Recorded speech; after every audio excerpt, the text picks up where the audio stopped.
General of Armies John Joseph Pershing, nicknamed Black Jack, was a senior United States Army officer. He served most famously as the commander of the American Expeditionary Forces, or AEF, on the Western Front during World War I, from 1917 to 1918. In addition to leading the AEF to victory in World War I, Pershing notably served as a mentor to many in the generations of generals who led the United States Army during World War II, including George C. Marshall, Dwight D. Eisenhower, Omar Bradley, Leslie J. McNair, George S. Patton, and Douglas MacArthur.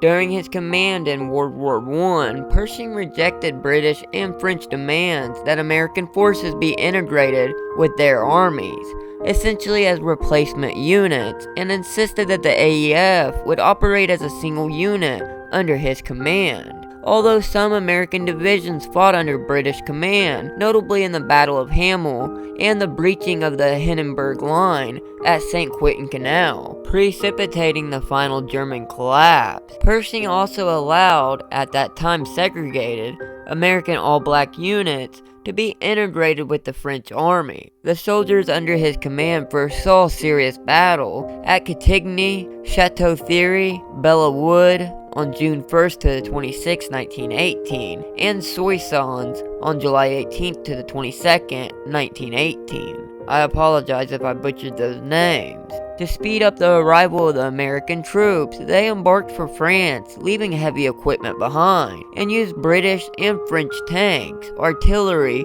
airplanes, and other munitions. In September 1918 at St. Mihiel, the First Army was directly under Pershing's command. It overwhelmed the salient, or bulge, which is the encroachment into an Allied territory that the German army had held for 3 years. For the Meuse-Argonne offensive, Pershing shifted roughly 600,000 American soldiers to the heavily defended forest of the Argonne, keeping his divisions engaged in hard fighting for 47 days, alongside the French. The Allied 100 Days Offensive, of which the Argonne fighting was part of, contributed to Germany calling for an armistice. Pershing was under the opinion that the war should continue and that all of Germany should be occupied in an effort to permanently destroy German militarism.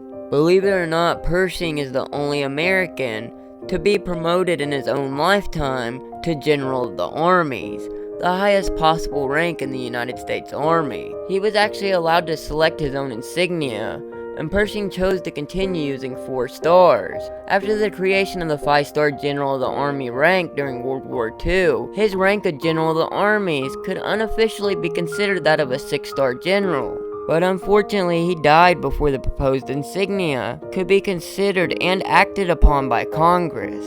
Some of his tactics have been criticized both by other commanders at the time and by modern historians. His reliance on costly frontal assaults, long after other Allied armies had abandoned such tactics, had been blamed for causing unnecessarily high American casualties. Pershing was also criticized by some historians for his actions on the day of the armistice as the commander of the American Expeditionary Force. Pershing did not approve of the armistice, and despite knowing of the imminent ceasefire, he did not tell his commanders to suspend any new offensive actions or assaults in the final few hours of the war. In total, there were nearly 11,000 casualties, dead, missing, or injured during November 11th, with 3,500 being American.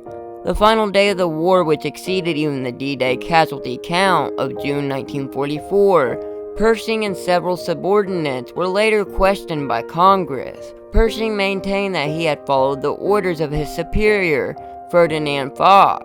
Congress found that no one was culpable, so that's why one of their greatest generals of all time is